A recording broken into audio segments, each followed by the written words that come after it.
જો ઇલીગલ ઇમિગ્રન્ટ્સને પકડવા હોય તો તે લોકો જ્યાં જોબ કરે છે ત્યાં જ સીધી રેડ કરો. આ શબ્દો છે ટ્રમ્પના સમર્થક એક ગ્રુપના, જેણે હાલમાં જ માસ ડિપોર્ટેશનને કઈ રીતે વધુ સઘન બનાવી શકાય તેને લગતા સલાહ સૂચનો સાથે એક પ્લેબુક બનાવી છે. આ ઓર્ગેનાઇઝેશનમાં ટ્રમ્પના સમર્થકો ઉપરાંત ઇમિગ્રેશનનો વિરોધ કરનારા તેમજ પોલિસી એક્સપર્ટ્સનો પણ સમાવેશ થાય છે. આ તમામ લોકો એ વાત પર સર્વસહમતિ ધરાવે છે કે ટ્રમ્પ સરકારે વર્ક પ્લેસીસ પર મોટા પાયે રેડ શરૂ કરવી જોઈએ. ભૂતપૂર્વ પ્રેસિડેન્ટ આઇઝનહોવરે અમેરિકાના ઇતિહાસનું અત્યાર સુધીનું સૌથી મોટું માસ ડિપોર્ટેશન અભિયાન શરૂ કર્યું ત્યારે તેમણે પણ બિઝનેસીસ પર રેડ કરીને જ મોટી સંખ્યામાં લોકોને અરેસ્ટ કર્યા હતા. આ ગ્રુપ દ્વારા તૈયાર કરાયેલી પ્લેબુકમાં જણાવાયું છે કે જો વર્ક સાઇટ એન્ફોર્સમેન્ટ ન કરાયું તો માસ ડિપોર્ટેશન પ્રોગ્રામના સફળ થવાના કોઈ ચાન્સ નથી. જોકે વર્ક સાઇટ્સ પર રેડ કરાય તો એગ્રીકલ્ચર, કન્સ્ટ્રક્શન તેમજ હોસ્પિટાલિટી સેક્ટરને સૌથી મોટો ફટકો પડે તેમ છે, કારણ કે આ ઇન્ડસ્ટ્રીમાં જ મોટી સંખ્યામાં ઇલીગલ ઇમિગ્રન્ટ્સ કામ કરે છે.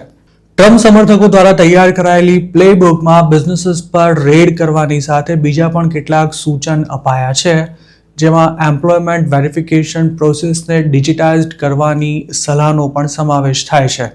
ડોનાલ્ડ ટ્રમ્પ હાલ અનેક મોરચે લડી રહ્યા છે, તેવામાં માસ ડિપોર્ટેશન થોડું ઢીલું પડ્યું હોય તેવું લાગી રહ્યું છે, કારણ કે છેલ્લા 2 મહિનાથી કોઈ મોટી રેડ નથી થઈ કે ન તો અમેરિકામાં ઇમિગ્રેશન એન્ફોર્સમેન્ટની વિરુદ્ધમાં ક્યાંય મોટા પાયે વિરોધ પ્રદર્શનો યોજાયા છે. આમ તો 2025માં ટ્રમ્પ એડમિનિસ્ટ્રેશને વર્ક પ્લેસીસ પર મોટા પાયે રેડ કરી જ હતી, જેના કારણે ઘણા શહેરોમાં તો ઇલીગલ ઇમિગ્રન્ટ્સે કામ ધંધો છોડી દેવો પડ્યો હતો.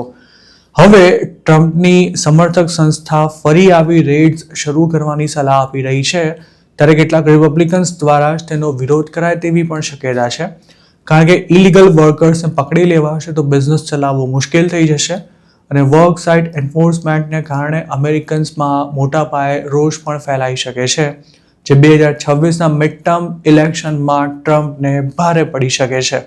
મિનેસોટામાં બોર્ડર પેટ્રોલ દ્વારા 2 અમેરિકન સિટીઝન્સને શૂટ કરી દેવાયા બાદ ઇમિગ્રેશન એન્ફોર્સમેન્ટ બાબતે બીજી કોઈ મોટી બબાલ ઊભી ન થાય તેનું ટ્રમ્પ એડમિનિસ્ટ્રેશન ખાસ ધ્યાન રાખી રહ્યું છે. આ કવાયતના ભાગરૂપે જ DHSના સેક્રેટરીની હકાલપટ્ટી કરી દેવામાં આવી હતી, તેમજ બોર્ડર પેટ્રોલના કમાન્ડર ગ્રેગ બોવિનોને પણ સાઇડલાઇન કરી દેવામાં આવ્યા હતા. આ ઉપરાંત ટોમ હોમનના તેવર પણ હાલના દિવસોમાં ઠંડા પડી ગયા હોય તેવું લાગી રહ્યું છે. બીજી તરફ વ્હાઇટ હાઉસે પણ ઇમિગ્રેશન એન્ફોર્સમેન્ટમાં આવો કોઈ ફેરફાર કરવાનો હાલ પૂરતો ઇનકાર કરી દીધો છે. વ્હાઇટ હાઉસના પ્રવક્તા એબિગેલ જેક્સને આ અંગે કહ્યું હતું કે ઇમિગ્રેશન એન્ફોર્સમેન્ટ એજન્ડામાં કોઈ ફેરફાર નહીં થાય, તેમજ પ્રેસિડેન્ટ ટ્રમ્પની ટોપ પ્રાયોરિટી હંમેશા ક્રિમિનલ ઇલીગલ એલિયન્સ જ રહેશે. જોકે માસ ડિપોર્ટેશન કોલિશન ફરી અગ્રેસિવ માસ ડિપોર્ટેશન માટે વ્હાઇટ હાઉસને પુશ કરી રહ્યું છે. તેના દ્વારા ગયા મહિને એક પોલ પણ કરાવવામાં આવ્યો હતો અને આ કહેવાતા પોલમાં ભાગ લેનારા 70% લોકો વર્ક પ્લેસીસ પર ઇમિગ્રેશન રેડ કરવાના સમર્થનમાં છે, તેવો પણ સંસ્થા દ્વારા દાવો કરાયો હતો. જોકે અમેરિકાના મીડિયા દ્વારા જે પોલ્સ કરાઈ રહ્યા છે તેનું પરિણામ આ બાબતે કંઈક અલગ જ પિક્ચર રજૂ કરી રહ્યું છે. ડોનાલ્ડ ટ્રમ્પનો ટાર્ગેટ 1 વર્ષમાં 1 મિલિયન ઇલીગલ એલિયન્સને ડિપોર્ટ કરવાનો છે, જેની સામે 2025માં માત્ર 6 લાખ લોકોને જ ડિપોર્ટ કરી શકાયા હતા. હાલ જે રીતે ઇમિગ્રેશન એન્ફોર્સમેન્ટ ચાલી રહ્યું છે તેને જોતા એવો અંદાજ લગાવાઈ રહ્યો છે કે 2026માં થનારું ડિપોર્ટેશન કદાચ 2025 કરતાં ઓછું રહેવાનું છે. જોકે DHSનો દાવો છે કે ઇલીગલ ઇમિગ્રન્ટ્સ મોટા પ્રમાણમાં સામે ચાલીને જ અમેરિકા છોડી રહ્યા છે અને 2025માં તેમનો આંકડો 3 મિલિયન જેટલો રહ્યો હતો. યુએસમાં વર્ક સાઇટ પર રેડ કરવાનું સાવ બંધ થઈ ગયું છે તેવું પણ નથી. 2025માં કેટલાક ગુજરાતીઓ જ્યાં જોબ કરતા હતા ત્યાંથી જ અરેસ્ટ થયા હતા અને તેમાંના અમુકને ડિપોર્ટ પણ કરી દેવાયા છે.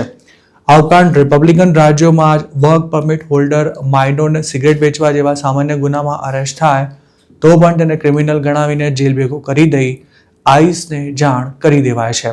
શું અમેરિકામાં વર્ક સાઇટ્સ પર રેડ શરૂ થવી જોઈએ? આ અંગે આપના શું વિચાર છે તેમને કમેન્ટમાં ચોક્કસ જણાવજો.